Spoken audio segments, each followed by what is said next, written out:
यो त उहाँले त गम्भीर यो उहाँ त समस्यामा पर्न सक्नुहुन्छ। उहाँले त त्यसको डिटेल दिनै पर्छ। उहाँले पब्लिकली बोलिसक्नु भएको छ। त्यो टास्क फोर्समा कस्ता मान्छे राखिएका थिए? कोही चाहिँ गाउँपालिकाको कहाँ के काम गरिरहेको छ, ऊ कुनै शरणार्थी मामिलाको कुनै जानकार पनि होइन, विज्ञ पनि होइन, त्यसको कुनै सम्बन्ध पनि छैन। त्यस्ता मान्छे राखेर टास्क फोर्स गठन गरियो। प्रधानमन्त्रीको डाइरेक्ट नलेजमा छ कि छैन त्यो कुरो? अनुसन्धान नै चाहिँ के हो भने एउटा बदनियत राखेर कसैलाई उम्काउने, कसैले उगाउने, ल्याउनै परेको एउटा पब्लिक एउटा कन्जम्सनको लागि मुद्दा चलाए जस्तो गर्ने, तर मुद्दालाई कमजोर बनाउने। धनी देशका गरिब जनताहरूको ट्याक्स पेयरको पैसा यहाँको चाहिँ नेताहरू धनी व्यक्तिहरूलाई पोस्ने काम भएको छ। जघन्य अपराधमा इन्भल्भ भएको व्यक्ति त्यो कुनै पार्टीको हुँदैन, त्यो कुनै धर्मको हुँदैन, त्यसको कुनै जाति हुँदैन, कुनै धर्म हुँदैन, कुनै राष्ट्रियता हुँदैन। त्यो भनेको क्रिमिनल इज अ क्रिमिनल। अनुसन्धानमा संलग्न भएकोलाई त्यो बिचमा सरुवा गर्न नपाउने, त्यो फाइल खोज्न नपाउने, यस्तो खालको चाहिँ के छ नि, त्यसलाई इन्डिपेन्डेन्ट बनाइनु पर्यो। रवि लामिछाने विरुद्ध आज पनि एउटा मुद्दा चाहिँ सर्वोच्चमा दर्ता भयो। कानुन यदि तपाईँले उल्लङ्घन गर्नुभएको छ, तोड्नु भएको छ, लसँग तपाईँको कम्प्लायन्स छैन भने त्यसको चाहिँ कन्सिक्वेन्सेस, त्यसको परिणाम चाहिँ भोग्नै पर्ने हुन्छ। एउटा मोहभङ्गको एउटा मनोविज्ञान चाहिँ हाबी भएको छ। त त्यो कुरालाई चाहिँ के छ भने रिभर्स गर्नु जरुरी छ।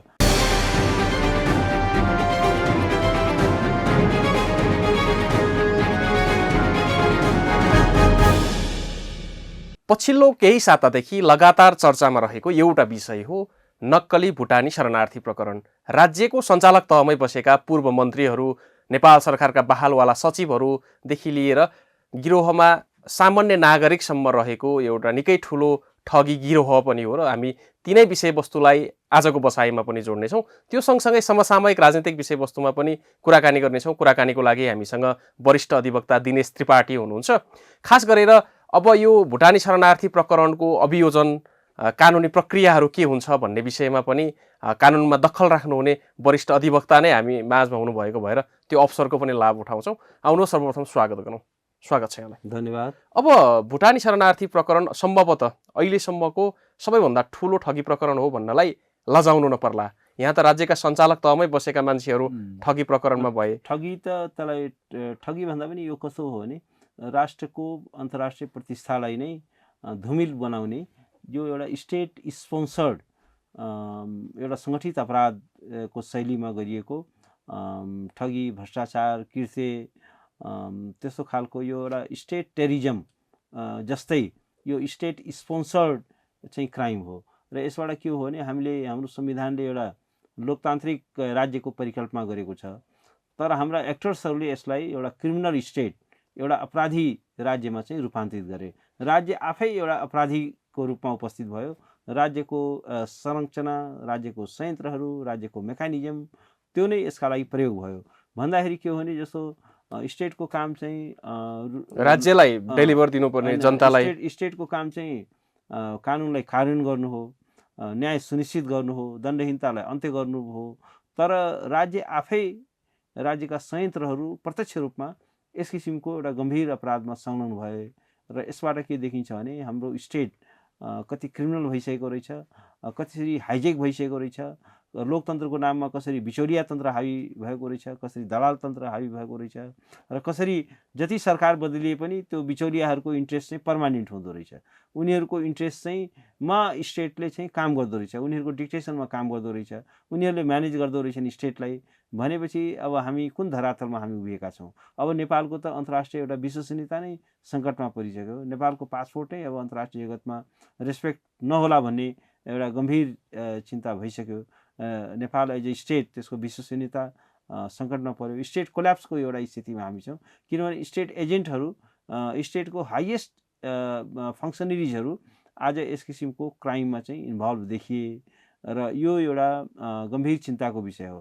कस्तो हुन्छ भने जस्तो ठगी ठिकै छ, एउटा प्राइभेट सिटिजनले गर्यो, ल छ, त्यसलाई जस्टिस बनाउँछ, तर अब स्टेटको हाई फङ्सनरिजहरू नै अब यस किसिमको क्रियाकलापमा संलग्न भइसकेपछि त्यो चाहिँ धेरै गाह्रो हुन्छ। भनेपछि यो त एउटा घटना उजागर भयो। यस्ता उजागर नभएको अरू कैयौँ घटना होलान्। र यो शरणार्थी प्रकरणमा पनि अब अहिले त यो 875 जना 900 जना जति जान पाएनन्, पैसा बुझाए पनि उनीहरू जान पाएनन् र यो प्रकरण बाहिर आयो। यो बाहिर आयो। अब 1,13,000 जुन शरणार्थीहरू पठाइएका छन् त्यो 1,13,000मा पनि मलाई लाग्छ धेरै ठुलो सङ्ख्यामा नेपाली गैर शरणार्थीहरूलाई गैर शरणार्थीहरूलाई एउटा नक्कली शरणार्थी भनेर पठाइएको होला। र वास्तवमा के हो भने त्यो बेला पठाएका जुन गृह थिए तिनीहरूलाई के थियो भने एउटा बाघलाई रगत लागिसके जस्तो अब उनीहरू त पर्खिसकेका थिए। अनि त्यसपछि एउटा प्रपञ्च के रच्यो भने एउटा टास्क फोर्स बनाउने। त्यो टास्क फोर्सको कुनै औचित्य थिएन किनभने शरणार्थीको फाइल 2016 क्लोज भइसकेको थियो र त्यसमा पनि के छ भने शरणार्थी डिटर्मिनेसनको जुन प्रोसेस हो त्यो चाहिँ अन्तर्राष्ट्रिय कानुनमा UNHCRले गर्छ, त्यो सम्बन्धित देशको सरकारले गर्दैन। तर यहाँ के गरियो भने छुटपुट शरणार्थी भनेर त्यो सरकारको कामै होइन, त्यो UNHCRले चाहिँ अब शरणार्थीको चाहिँ फाइल क्लोज भयो भनिसकेको छ। अन्तर्राष्ट्रिय समुदायले अब हामीले लानुपर्ने जति लगिसक्यौँ भनेको छ। फेरि यो छिटफुट शरणार्थीको कुरो कहाँबाट आयो भनेपछि के हो भने यो एउटा प्रपञ्च रचियो। ठुलो सङ्ख्यामा चाहिँ के छ भने यो पैसा उठाउनका लागि अब यहाँ कार्यालय खोलेर गरियो भन्ने छ। अब सङ्गठित रूपमा चाहिँ स्टेट एक्टर्सहरू, फङ्सनरिजहरू, हाई लेभलका फङ्सनरिजहरू त्यसमा इन्भल्भ भएको देखियो। अब यो चाहिँ एउटा अन्तर्राष्ट्रिय लज्जाको विषय हो र हामी नागरिकको लागि चाहिँ एउटा राष्ट्रिय चिन्ताको विषय हो। राष्ट्रका कति ठुला इन्ट्रेस्टहरू कसरी कम्प्रोमाइज भएका होलान्, अब सबै कुरा उजागर पनि भएको छ। यो त एउटा टिप्स अफ द आइसबर्ग, एउटा घटना चाहिँ बल्ल उजागर भयो। त्यो पनि के हो भने अब यसको तहसम्म पुगेर अब यो अनुसन्धान हुने कुरा चाहिँ अहिले पनि there is a huge question mark. त्यसमा पनि एउटा गम्भीर प्रश्न छ। यसको चाहिँ विश्वसनीय अनुसन्धान अब अहिले अनुसन्धान पनि टुङ्ग्याइएको छैन। हतारमा चाहिँ त्यहाँ चाहिँ अभियोजन गर्न गरिएको छ। त्यसमा पनि के छ भने अब यसो हेर्दाखेरि प्राइमा फेसी रूपमा चलाउनु पर्ने विषयमा मुद्दै नचलाउने भन्ने कुरा आएको छ। अब यो के छ भने एउटा अब यत्रो पब्लिक प्रेसर भइसकेपछि र अन्तर्राष्ट्रिय चासो र सरोकार भइसकेपछि सरकार चाहिँ मुद्दा चलाउने एउटा प्रक्रिया पुरा गर्ने बाध्यतामा छ।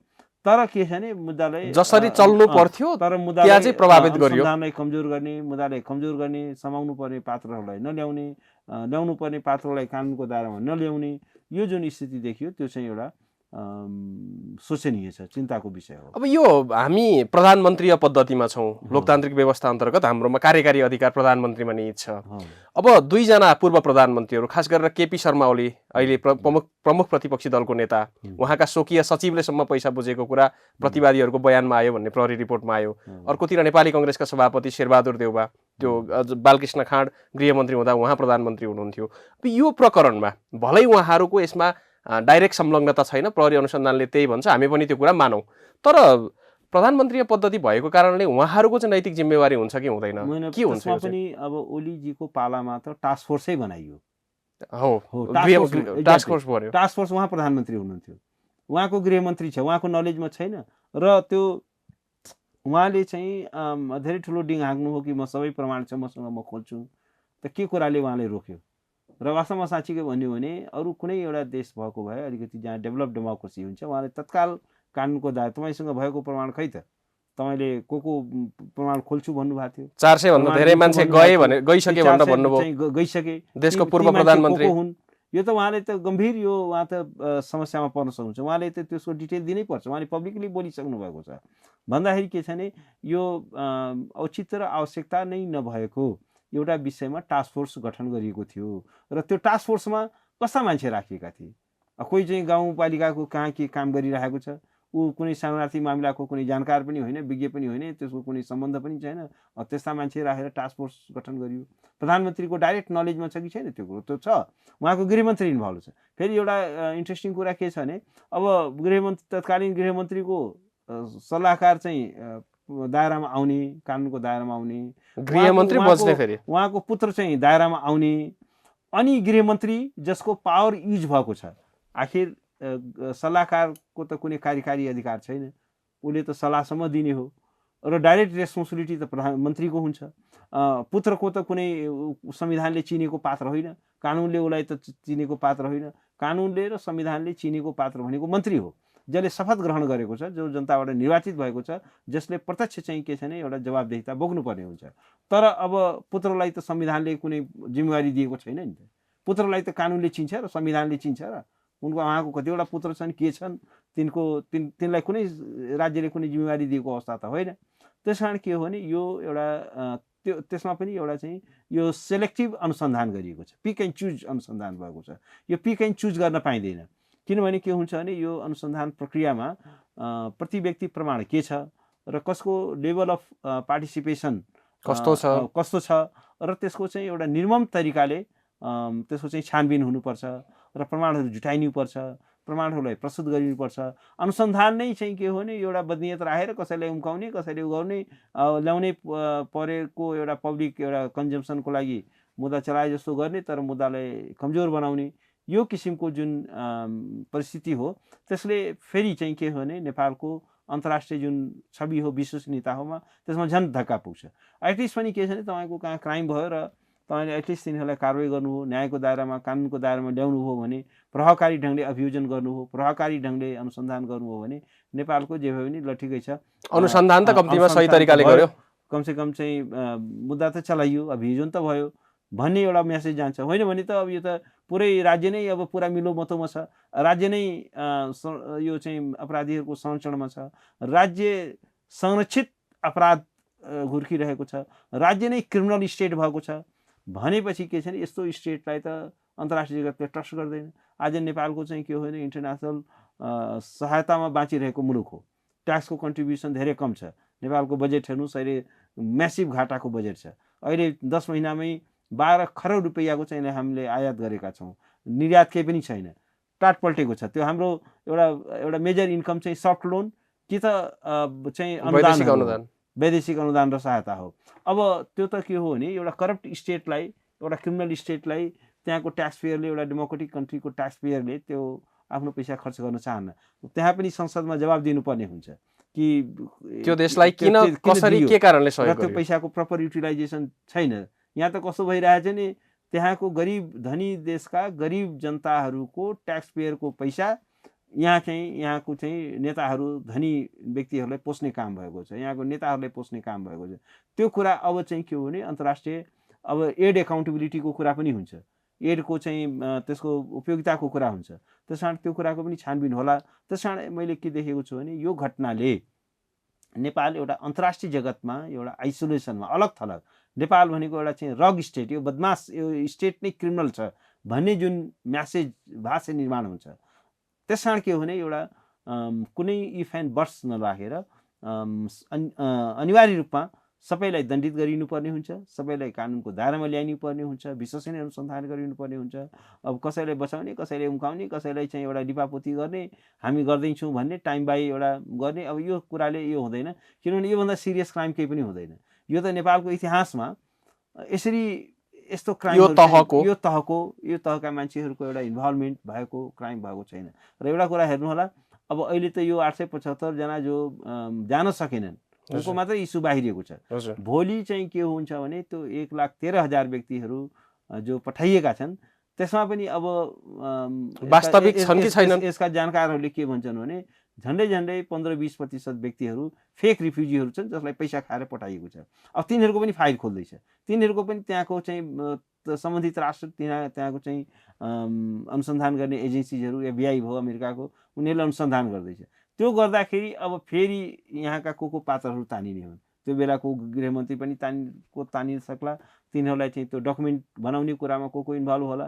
अब अहिले त आएको छ नि, जस्तो एउटा अशोक के पोखरेल भन्नेको अहिले भर्खर म न्युज पढ्दै थिएँ, अब ऊ त नेपाली नागरिक अरे, ऊ पनि भुटानी शरणार्थीमा उहाँ गएको छ भन्ने केही पात्रहरू सार्वजनिकै भइरहेछन्। आङ दावाको पनि उनको पनि को नातेदारहरू भन्ने पनि आएको छ।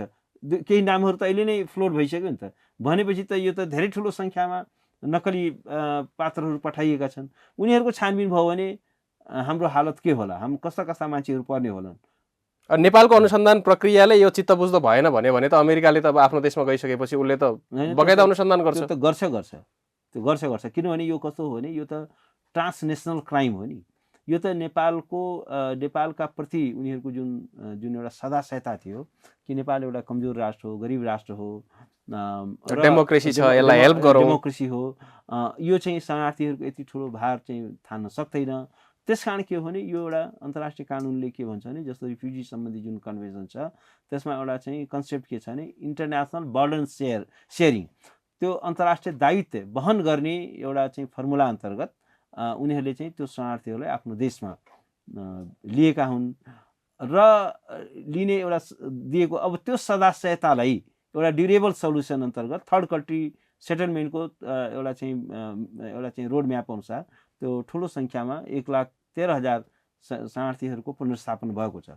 अब यो कुरा चाहिँ त्यहाँ पनि ठुलो सङ्ख्यामा नक्कली पैसा खाएर यहाँको स्टेट एक्टर्सहरूले पैसा खाएर राज्य नै चाहिँ के छैन हाइज्याक भएर वास्तवमा यो घटनाले एउटा के देखियो भने Nepal state has been hijack, राज्य नै चाहिँ के छैन अपहरणमा परिसक्यो, राज्यका संयन्त्रहरू अपहरणमा परिसके र कहिले के एउटा भनाइ के छ भने what will happen if the salt lose its saltness, के होला यदि नुनले आफ्नो नुनिलोपना गुमायो भने, के होला यदि चिनीले आफ्नो गुलियोपना गुमायो र नुनले आफ्नो नुनिलोपना गुमायो भने नुनिलोपना खोज्न कहाँ जाने र गुलियोपना खोज्न कहाँ जाने। राज्यको धर्मलाई नै बिर्सेर यदि यिनीहरूले अब अपराधीलाई दण्डित गर्नुपर्ने राज्यको आधारभूत कर्तव्य हो, आफै अपराधी भएर प्रस्तुत भएर काम गर्न थाल्यो भने अब चाहिँ के छ भने न्याय खोज्न कानुनी राज्य खोज्न अब कहाँ जाने त आम नागरिक त हेल्पलेस हो। त्यसमा पनि अन्डर द डेमोक्रेटिक स्टेट, त्यसमा पनि जनताबाट इलेक्टेड भएका प्रतिनिधिहरू, यत्रो ठुलो चाहिँ हामीसँग जुडिसियरी छ, अख्तियार छ, यत्रो संयन्त्र छ, सिआइबी छ, डेमोक्रेटिक स्ट्रक्चर छ, पिरियोडिक इलेक्सन हुन्छ, यसको बावजुद पनि चाहिँ के छ भने स्टेटको एउटा स्ट्रक्चरलाई जसरी चाहिँ एउटा दुरुपयोग गरिएको छ, शक्तिको म्यासिभ स्केलमा चाहिँ दुरुपयोग भएको छ। अब यसले त हामीलाई त अन्तर्राष्ट्रिय जगतमा अब मुख देखाउन लायक चाहिँ बनाएन, वास्तवमा गम्भीर रूपमा चाहिँ के छ भने यसले हाम्रो इमेजलाई क्षतिग्रस्त गराएको छ, ड्यामेज गराएको छ। यसले हाम्रो आन्तरिक राजनीतिमा चाहिँ कस्तो असर पार्छ? खास गरेर अब यहाँ मूलधारमा रहेका सत्ताको नेतृत्व गर्ने दुईवटै दलहरू नेपाली कङ्ग्रेस र नेकपा एमाले, जोसँग लगभग 80% होल्डिङ छ अहिलेको राजनीतिक मेकानिजमको, अब यसकै उच्च पदस्थ नेताहरू पक्राउ पर्दाखेरि यो समग्र कुराहरूले गर्दा चाहिँ अब हाम्रो राजनीतिक प्रणालीलाई पनि असर गर्छ यसले? मेरो विचारमा यो चाहिँ राजनीतिक दलहरूका लागि एउटा चाहिँ ठुलो ऐतिहासिक अवसर पनि हो। रिफर्म गर्ने, सुधार गर्ने, जुन पार्टीभित्र रहेका क्रिमिनल एलिमेन्ट्सहरू छन्, राज्य संयन्त्रलाई सुधार गर्ने यो एउटा ऐतिहासिक अवसर हुन सक्छ। तर मलाई लाग्छ अब यो चाहिँ मिस भइसक्यो। अब त के छ भने फेरि लिपापोती बचाउतिर लागे, त्यो त देखियो होइन। अब नेताहरूको बेचैनी नै बाहिर आयो, कहिले नभेट्ने नेताहरू दिनको 5 चोटि भेटिरहेका छन्, पूर्व प्रधानमन्त्री पनि भाग्छन् र भन्ने स्टेटमेन्ट आयो।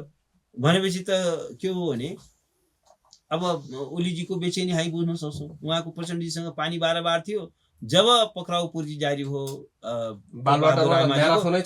दौडेर उहाँ पुग्नुभयो भनेपछि एउटा के देखियो भने यो चाहिँ एउटा अवसर हुन्थ्यो। किनभने हेर्नुहोस् एउटा कुरा के हुन्छ भने एउटा क्रिमिनल एक्टिभिटिजमा इन्भल्भ भएको व्यक्ति, राष्ट्रको हितको विरुद्धमा इन्भल्भ भएको व्यक्ति, जघन्य अपराधमा इन्भल्भ भएको व्यक्ति, त्यो कुनै पार्टीको हुँदैन, त्यो कुनै धर्मको हुँदैन, त्यसको कुनै जाति हुँदैन, कुनै धर्म हुँदैन, कुनै राष्ट्रियता हुँदैन। त्यो भनेको क्रिमिनल इज अ क्रिमिनल। क्रिमिनललाई राज्यले के गर्नुपर्छ भने दण्डित गर्नुपर्छ, त्यसलाई चाहिँ कानुनको दायरामा ल्याउनुपर्छ। त्यसलाई बचाउ गर्न थाल्यो अनि अब सुधार त भएन। सुधारको एउटा प्रक्रिया सुरु हुन सक्थ्यो। एउटा के हुन्छ र एउटा पार्टीमा 5-10 जना 20 जना मान्छेहरू, पार्टी भनेको त एउटा नदी जस्तो हो नि त। नदीमा चाहिँ के छ भने पानी बगिरहन्छ, फोहोरहरू चाहिँ साइड लाग्दै जान्छन्, होइन। त त्यसरी नसोचेर के छ भने अब जान छोडेर उहाँहरू चाहिँ बचाउमा उत्रिनु हो, होइन। जान छोडेर बचाउमा उत्रिनु जरुरी थिएन। तर अब उहाँहरूलाई के डर हो भने हामी आफै तानिन्छौँ भन्ने भयो। हो, आम जनताको आशंका पनि त्यही हो कि उहाँहरू कहीँ न कहीँ त्यहाँ जोडिनुहुन्छ नेटवर्कमा भन्ने। अफकोर्स छ। त्यसकारण के हुन्छ भने यो जसरी यो निर्मम वास्तवमा नेपाल प्रहरीले, नेपालको यो सुरक्षा एजेन्सिजहरूले, इन्भेस्टिगेटिङ एजेन्सिजहरूले पनि एउटा आफ्नो अन्तर्राष्ट्रिय विश्वसनीयता स्थापित गर्ने, आफ्नो प्रोफेसनलिजम, आफ्नो व्यावसायिकता स्थापित गर्ने यो एउटा गोल्डन अपर्च्युनिटी पनि हो। तर अब त्यो अब हुन त पूरक फेरि ल्याउने भनिएको छ। अब त्यो के कसो हुन्छ, कसरी हुन्छ, यहाँ त कस्तो हुन्छ भने यो टाइम बाई फर्मुला के अहिलेलाई त भयो भने जस्तो भन्नुहोस् न, यो बालुवाटारको उसमा सिआइबीले चाहिँ अब 176 जना कतिजनाको चाहिँ मुद्दा चलाउने भनेर ल्याएको थियो। त्यसपछि के छ भने त्यो मुद्दै दायर गर्न रोकियो र त्यसमा राज्यका ठुल्ठुला उहरू पूर्व प्रधानमन्त्रीहरू नै संलग्न इन्भल्भ भए र त्यसपछि के छ भने त्यो चाहिँ दर्ता गरिएन। अहिले त्यो अब त्यो इस्यु चाहिँ अब पब्लिक मेमोरीमै छैन, त्यसमा कुनै डिस्कसनै छैन। त पब्लिकको उहाँलाई के छ भने पब्लिकको मेमोरी चाहिँ सर्ट हुन्छ। त्यस कारण के छ भने फेरि अब 2-4 पछि कुनै अर्को नयाँ घटनामा ट्विस्ट भइरहेको हुन्छ, उतातिर ट्विस्ट हुन्छ। त्यसपछि चाहिँ के छ भने यो घटनाले हराउँछ, निर्मला काण्ड चाहिँ हरायो। यसै गरेर चाहिँ के छ भने यो त्यो टाइम बाई फर्मुला पिपुलको चाहिँ मेमोरी चाहिँ सर्ट हुन्छ। त्यस कारण के छ भने पब्लिकको ध्यान हटेको बेलामा मुद्दालाई मोडिदिउँला, उ गरौँला, यो मुद्दै नचलाउँला, अब अनुसन्धान गर्दैछ भनौँला। अहिले पो यो तातै छ, साराको सरोकार छ, एउटा मोमेन्टम लिएको छ। यो मोमेन्टम त बिस्तारै यो डाइ आउट हुन्छ, बिस्तारै त यो यसको चाहिँ ज्वरो कम हुँदै जान्छ, यसको तापक्रम कम हुँदै जान्छ, यसको रात र ताप कम हुँदै जान्छ। अहिले पो एउटा ह्युज चाहिँ के छ भने नेसनल कन्सर्न एउटा देखिएको छ, नागरिक समाज चाहिँ सडकमा आएको छ, मिडियाको चाहिँ सरोकार देखिएको छ। अब पछि यही लेभलमा हुन्छ भन्ने छैन। त्यस कारण के छ भने यो एउटा टाइम बाई फर्मुला अन्तर्गत यो हुनसक्छ। तर यसले के गर्छ भने नेपालको एउटा अन्तर्राष्ट्रिय विश्वसनीयतामा नेपालको यो ल इन्फोर्सिङ एजेन्सिजहरू, हेर्नुहोस् एउटा कुरा के छ भने जसरी हामी इन्डिपेन्डेन्स अफ जुडिसियरीको कुरा गर्छौँ, ल इन्फोर्सिङ एजेन्सिजहरू, प्रहरी, त्यसको इन्भेस्टिगेटिङ जुन एजेन्सीहरू हुन्छन् त्यो पनि एकदमै इन्डिपेन्डेन्ट हुनुपर्छ, एकदमै प्रोफेसनल हुनुपर्छ। वास्तवमा के हो भने अदालतले न्याय गर्न सक्दैन यदि चाहिँ प्रहरीले अनुसन्धान राम्रो गरेन भने, गरिएन। र अनुसन्धान तबसम्म राम्रो हुँदैन जबसम्म प्रहरी एउटा दबावमुक्त भएर काम गर्दैन, भएर एउटा व्यावसायिक ढङ्गले प्रस्तुत हुँदैन। अब यहाँ चाहिँ के छ भने अब कस्तो छ भने प्रहरीलाई त कुनै सुरक्षा छैन, उसलाई त फाइल खोसेर अर्कोलाई दिइदिन्छ, त्यसलाई सरुवा गरिदिन्छ, त्यसको बढुवै हुँदैन, त्यसको बढुवै हुँदैन, पेनलाइज गरिदिन्छ हैन। अब सबैलाई के छ भने आफ्नो सरुवा चाहिएको छ, आफ्नो बढुवा चाहिएको छ, आफ्नो बढुवा चाहिएको छ। सबैलाई चाहिँ के छ भने आफ्नो आत्मरक्षा पहिला आफ्नो गर्नु पर्यो। त्यस कारण के छ भने एउटा प्रहरी एज ए इन्स्टिट्युसनलाई पनि एउटा चाहिँ इन्डिपेन्डेन्ट बनाउनु पर्यो। र एउटा कुरा म यो पनि भन्छु कि प्रहरीमा जस्तो एउटा त प्रहरीको काम शान्ति सुरक्षा गर्नु हो, लठी चलाउनु हो।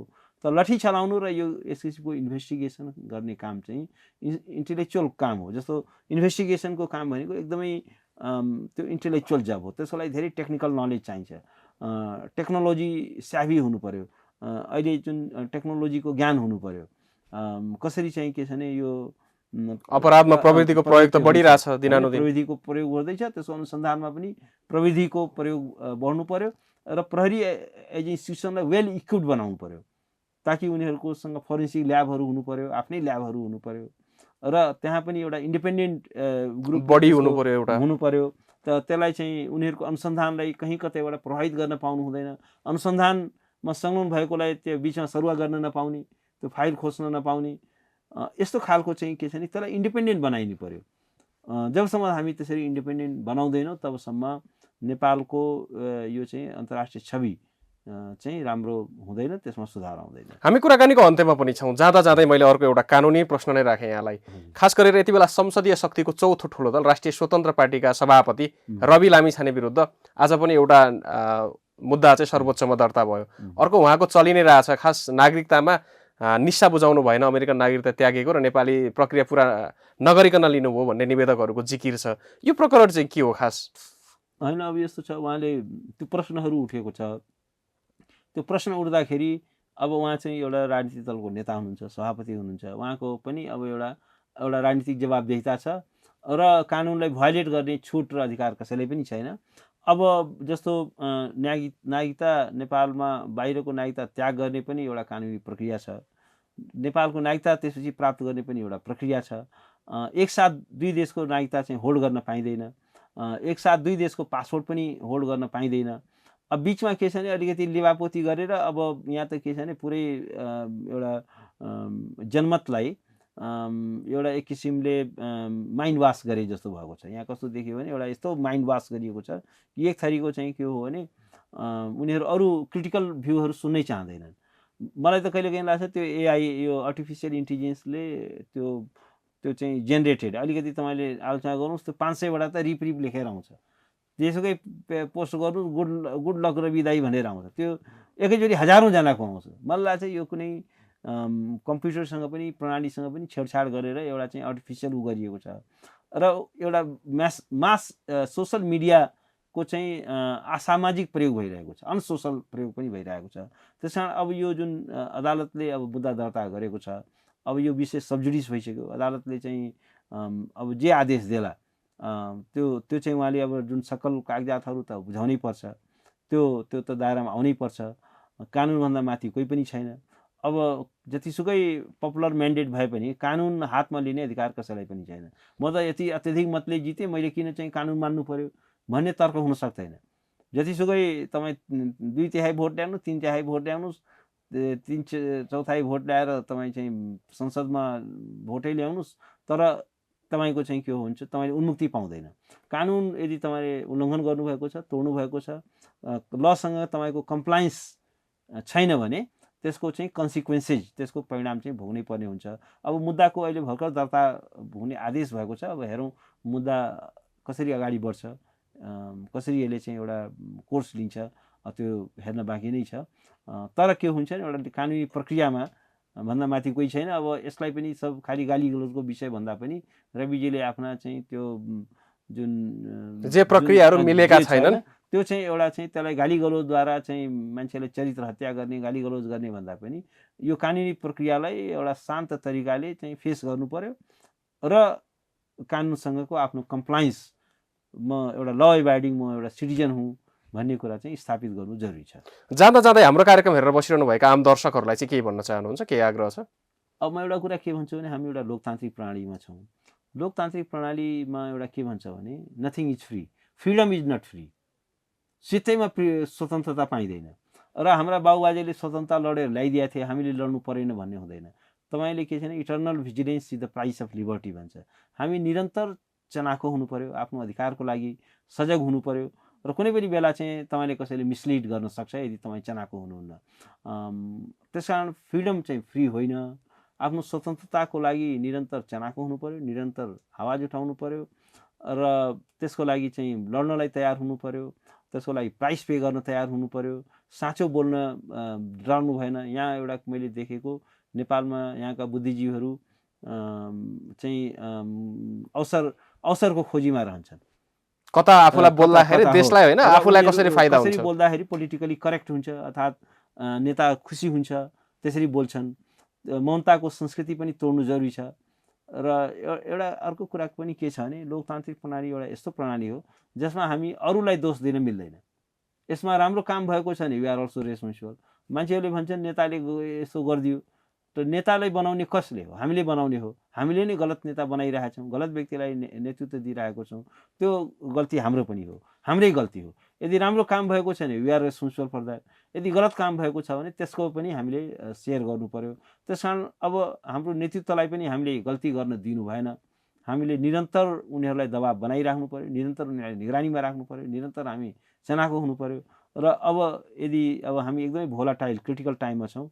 अब जसरी स्टेट क्रिमिनलाइज भएको छ, जसरी चाहिँ भ्रष्टाचार बढेको छ, कुशासन बढेको छ, त्यसले गर्दाखेरि आम नागरिकको एउटा लोकतान्त्रिक प्रक्रियाका प्रति नै एउटा मोहभङ्गको एउटा मनोविज्ञान चाहिँ हावी भएको छ। त त्यो कुरालाई चाहिँ के छ भने रिभर्स गर्नु जरुरी छ। र एउटा डिफिसिट अफ ट्रस्टको अवस्था छ, एउटा चाहिँ अविश्वासको स्थिति छ। राज्य र नागरिकको बिचमा विश्वासको धेरै ठुलो काडल छ, अविश्वासको स्थिति छ। त्यस कारण के छ भने यो विश्वास स्थापित गर्नलाई अब विश्वासको स्टेटका प्रति, त्यस कारण स्टेट चाहिँ क्रेडिबल हुनु पर्यो, इन्स्टिट्युसनहरू क्रेडिबल हुनु पर्यो। अहिलेलाई त्यति नै भन्नु। समय र विचारको लागि विशेष धन्यवाद। धन्यवाद।